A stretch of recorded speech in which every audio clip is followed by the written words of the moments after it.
Look, we all know that fresh pesto pasta is really good, but the reason that I get obsessed with it every summer for about 2 months is that I will prep it ahead of time, throw it in my fridge, then I can mix it up with corn, roasted tomatoes, maybe some grilled chicken for weeknight lunches and dinners. As always on this channel, we're gonna do the whole thing live with plenty of tips and tricks along the way, so let's cook.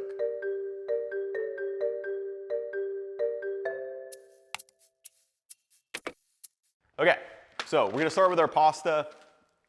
Gonna fill up the pan with the water.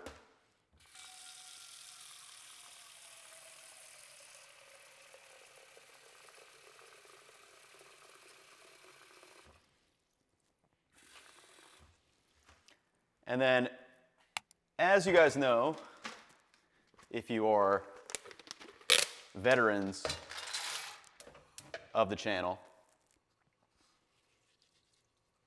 I don't actually bother waiting for my pasta water to cook. You absolutely can, but it is not necessary for a variety of reasons. So we are going to stir that occasionally. But while I pick apart and get all these leaves of basil, yeah, the reason why you don't necessarily have to wait for your pasta water to boil is that you're just trying to get it up to temperature anyway. It might take a little bit longer, but if you use a lower amount of water, more of that starch will concentrate, or not more of it concentrates, you'll just have a more concentrated solution rather than if you start with a massive pot of boiling water. And if you start with a bigger pot of boiling water, the more water you have, the more energy needs to be transferred into that water via heat to actually get it to boil. So it'll take longer, which is why if you just go with a little bit of water, shallowish, and then just enough to cover your pasta water, as long as you stir it, like we'll stir this several times as we're going, it won't stick. If you're busy and don't remember that you started in water, then yeah, I mean, it can stick if you're not careful.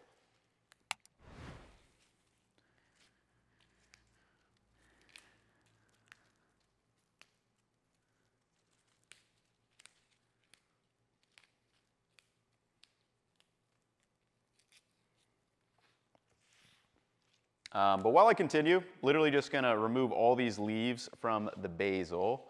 And I think I am gonna try to do this in the mortar and pestle. I haven't decided yet.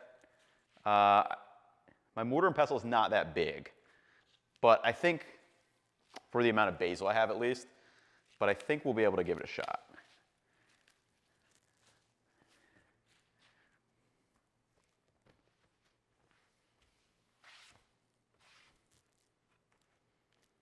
Okay.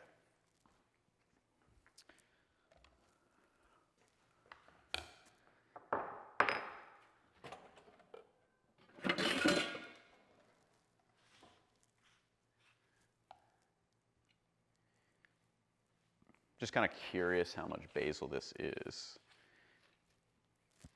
53 grams, okay.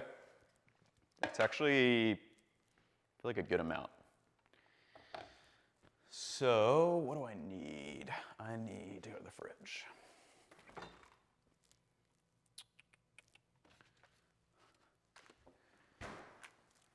Okay, so I've got a couple cloves of garlic. That is going to be first on the order of business. Then we're going to go with pine nuts as well.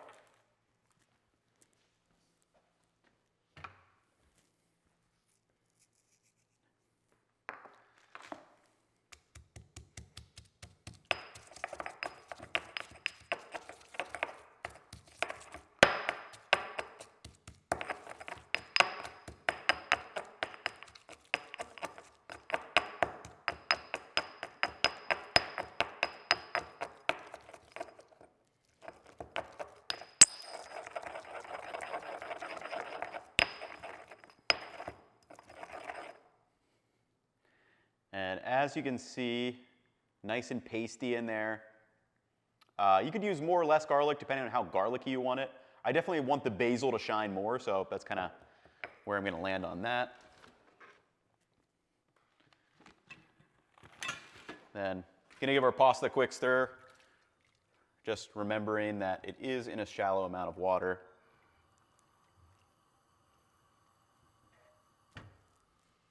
Okay. Then for pine nuts. This is actually something I was thinking about when I wanted to make this pesto. I was trying to think out, like, what is the optimal ratio for pine nuts to basil to the olive oil? Because I feel like those are kind of your, well, and the Parmesan as well. So what I've kind of landed on, or what I'm going to test out in this video at least, is I'm going to do, since I have 50 grams of basil, I'm going to do 25 grams of pine nuts. So 2 parts basil, 1 part pine nuts. That's kind of how I'm thinking about it.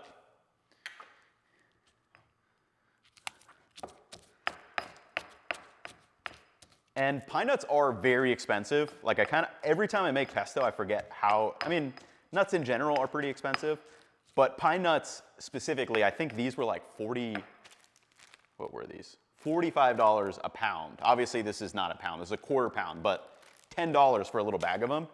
I have made pesto with walnuts, almonds. You could probably try macadamia nuts. You probably want unsalted nuts, that's the key. And obviously they're not gonna have the exact same flavor profile, but cheaper option. And pine nuts, I feel like most people don't keep pine nuts on hand. So if you have the basil but don't have the pine nuts and have some other kind of nut, that's kind of what I would probably do. I wouldn't be too worried about it.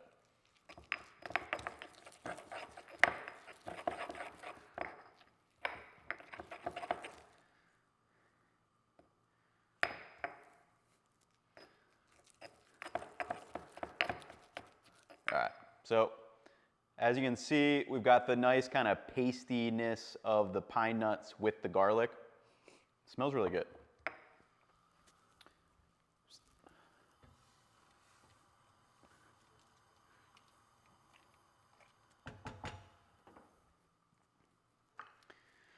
Then, like I said, ideally you have a much bigger mortar and pestle than this, because I'm going to need to probably do this in small batches and get everything nice and pasty. Can add a little extra salt. But we're going to do our best. We're waiting on the pasta anyway.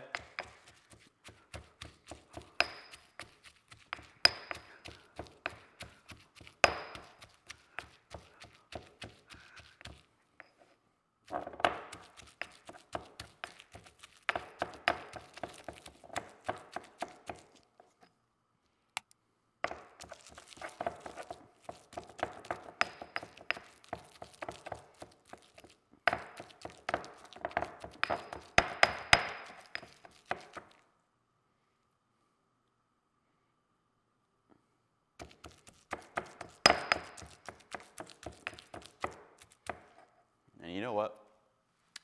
Might need to do this in batches.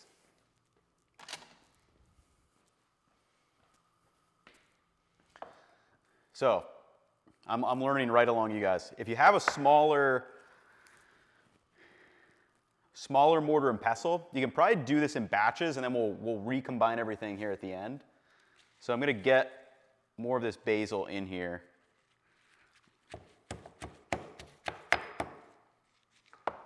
I should probably just rip it up too.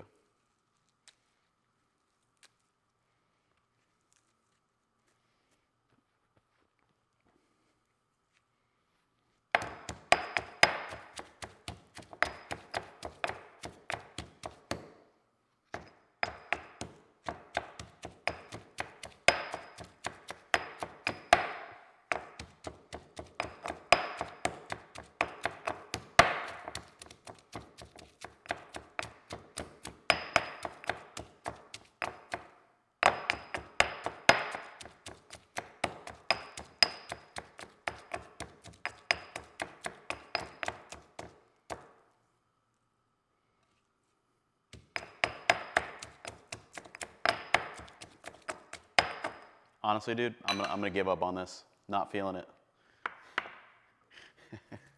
This is what happens on this channel sometimes.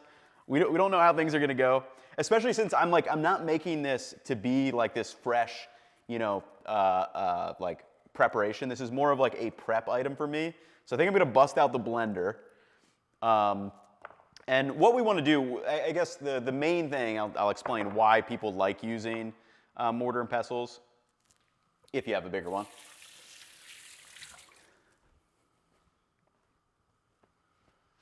Ooh, we're boiling back here too.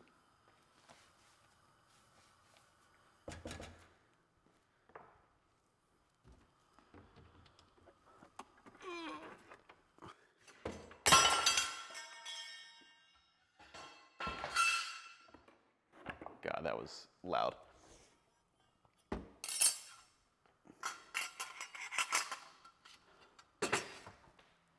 Absolute chaos in the Cookwell kitchen today.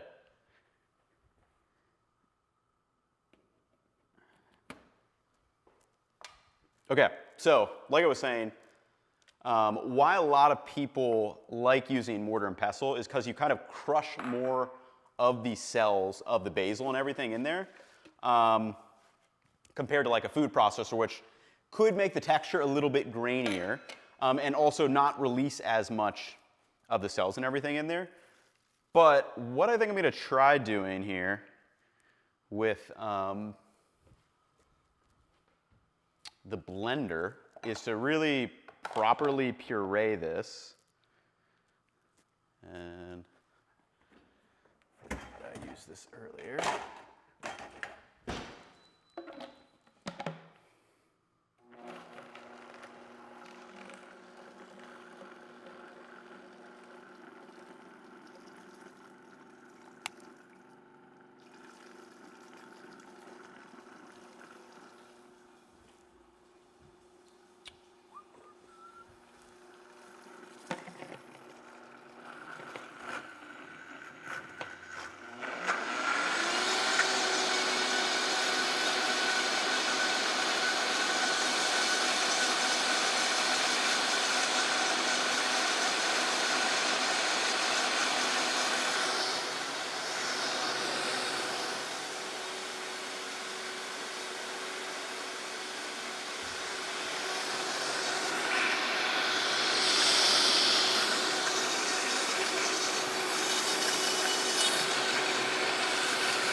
All right, that made quick work of it.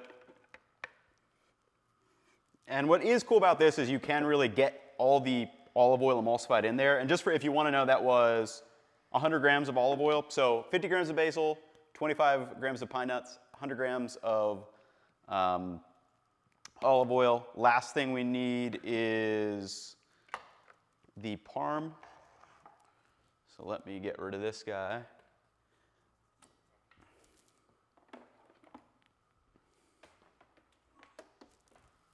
Ooh, camera overheated.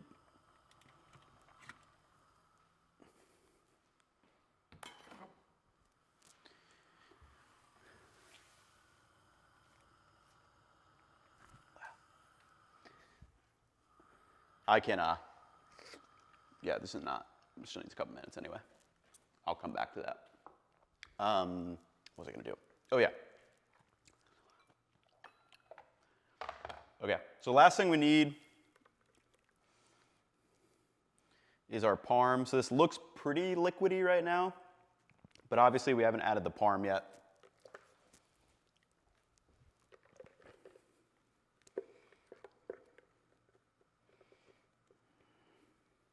And again, this is not about making the best pesto. This is about making really good pesto that you can then turn into quick weeknight meals.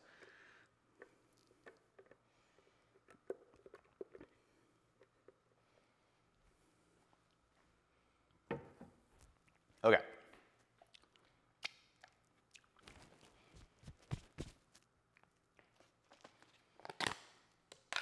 Just kind of going based off feel here.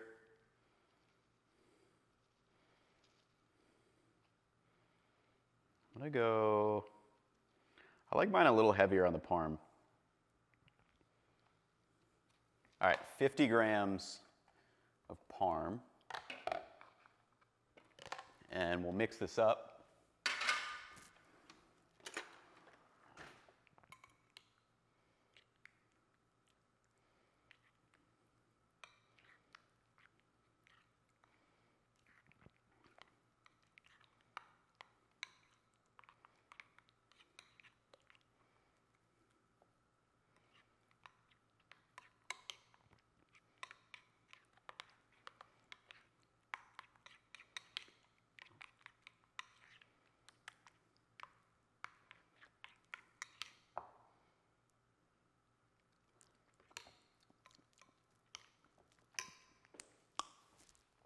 Lastly, a little cracked black pepper in here. Not much, just a little.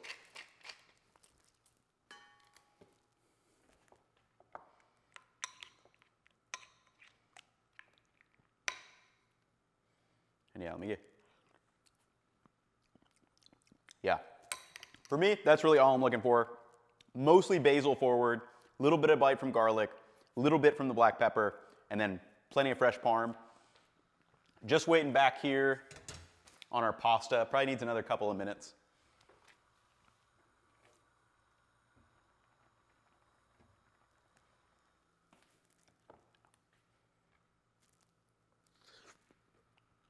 Yeah, another couple of minutes.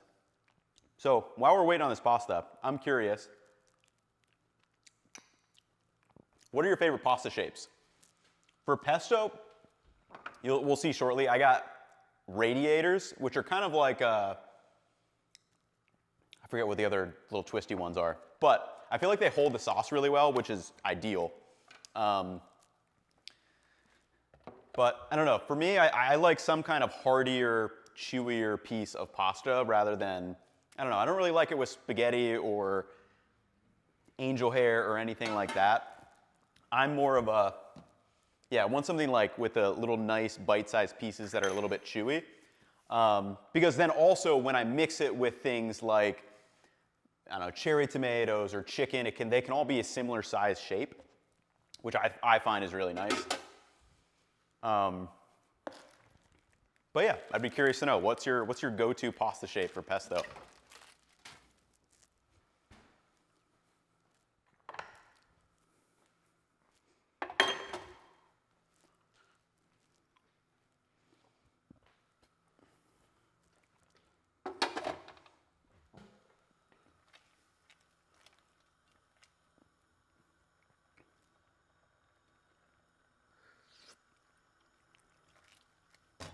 It's getting close.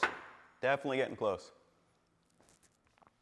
All right, you want to follow me over here? I'll actually just do these dishes. Maybe we should have set up sink cam. Oh well though. Okay, so while we wait for pasta, might as well do a little bit of, man, a lot of loud noises in this episode. Apologies. Might as well do a little bit of the dishes while we're waiting for it. Whenever I'm cooking, I try to start with a dirty dishwasher so I can just add things to it. Always a major key. If things are like not that dirty, I'll just give them a quick rinse rather than, I don't know. This is another thing I always wonder about. Like people, I feel like some people basically clean their dishes and then add them to the dishwasher. Like more than just a quick rinse. Like to me, it looks clean. And then they'll still put it in the dishwasher, which I find kind of nuts. You know, I don't want to have, like, yes, get the bigger food chunks off of there, but, I mean, like, there's still some food chunks in there that need to be washed off. So for the mortar and pestle, not something I run through the dishwasher. It's granite, but it washes really easily. I'm actually going to reuse this container to probably hold the pesto.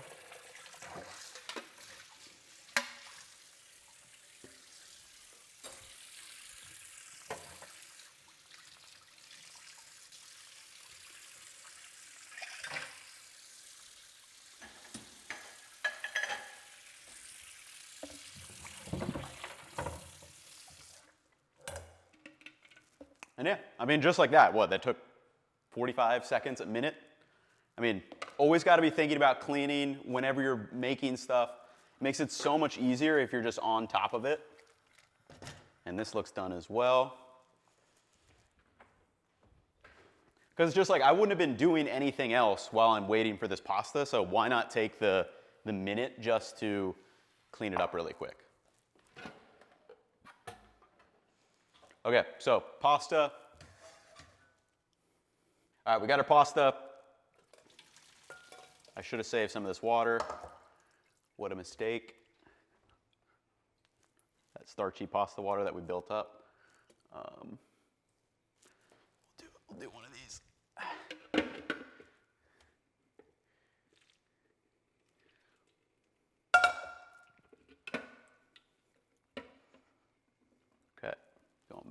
there. All right.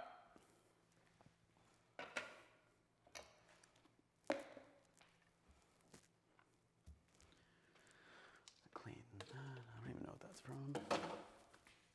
Okay.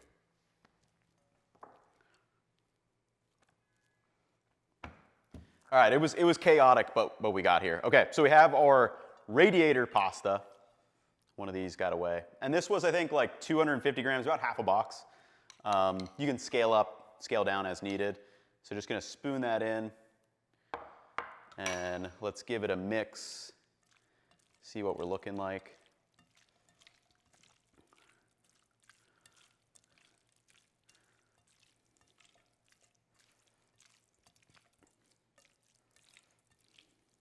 And this is another thing, I feel like you see a bunch of recipes online. Another point is like, do you want it more coated? I feel like some people go a little bit lighter on the pesto. You know, totally just depends on what's going in there. I like mine a little bit more saucy.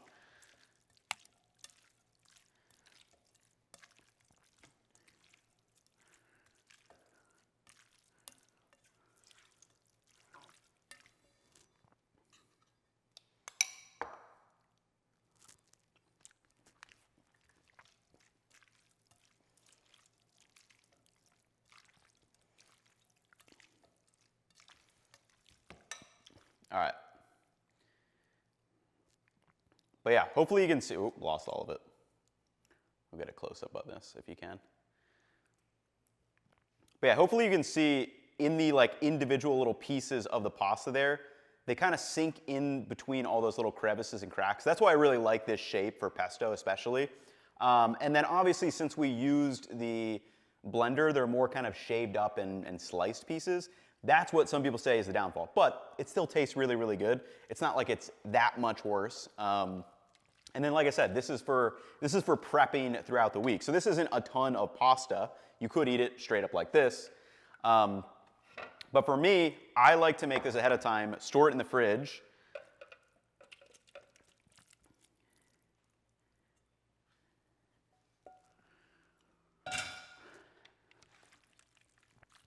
And then what we're gonna do is, I'm not ready to eat this right now, so I'm gonna pop it in the fridge, then I'll come back when I am ready to eat. We'll mix it with a couple of things in the fridge, and that's how you make pesto into an amazing like weeknight dinner.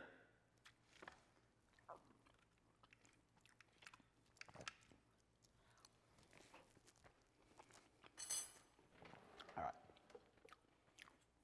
I don't know where my lid for this is. It should be, where is that? Because there's another. Oh, there it is. All right.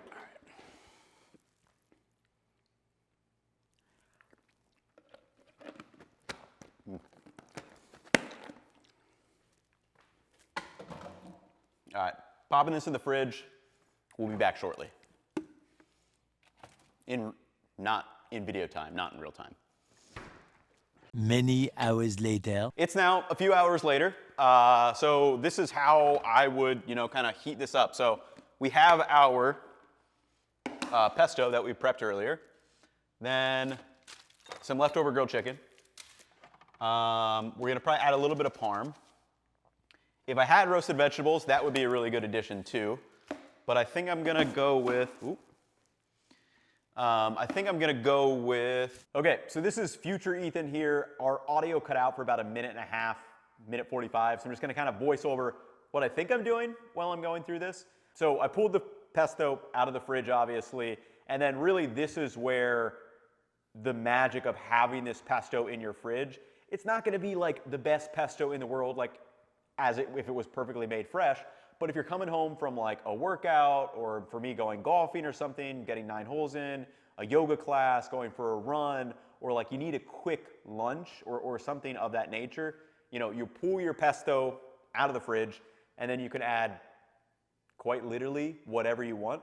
So in this case, I've grabbed out some leftover just chicken, which again, relating back to the chicken breast video, having that in your fridge and pulling it off at different moments. Now I can then use that in my pesto. And then what else did I grab here? I grabbed some tomatoes, which These are kind of interesting to think back on now because these tomatoes that I got, they're like kind of San Marzano tomatoes. And I tried them side by side in the tomato deep dive video, which is quite interesting. And when I tried them side by side, these tomatoes actually just like didn't really taste like much compared to the flavor bomb like sweet cherry tomatoes and the kind of tiki sun goldy variety. It was really interesting. Now they still provide some textural contrast, some nice juiciness. That's like what's great about tomatoes. But in terms of like tomato flavor, if you were comparing these side by side like I did in that video, these didn't really taste all that exciting. But what they do in this case is because they're kind of blander than the other tomatoes, they really do let the pesto shine, which is nice. So after getting everything chopped up, I'm just tossing it back into the fridge. Oh, and then I remember what happens here when I pull this out of the microwave. Oh. And then the audio's back. How many times? We got through the last video and then, oh my gosh, dude. That is like, you cannot make it up today. Cannot make it up today. You gotta come around and just, oh my goodness, dude. Literally cannot make this up. Like, I don't even know what to like think at this point.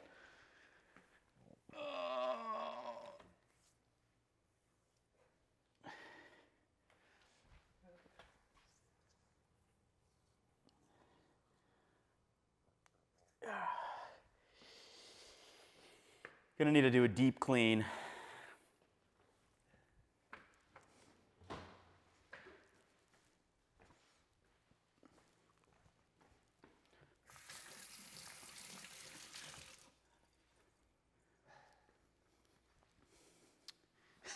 Gosh, dude, I cannot believe like just the most catastrophic things in this today with multiple different videos. Okay.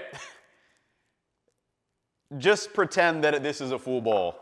You know, we're just gonna go with it. Pesto with chicken and, you know, a bunch of tomatoes. Our ratios are completely off now, right?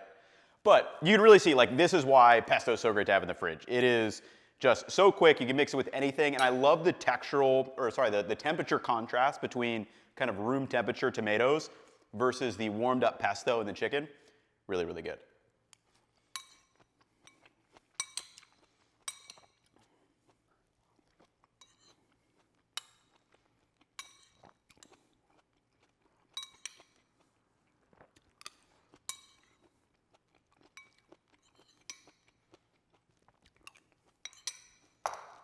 Man, that contrast though, really good.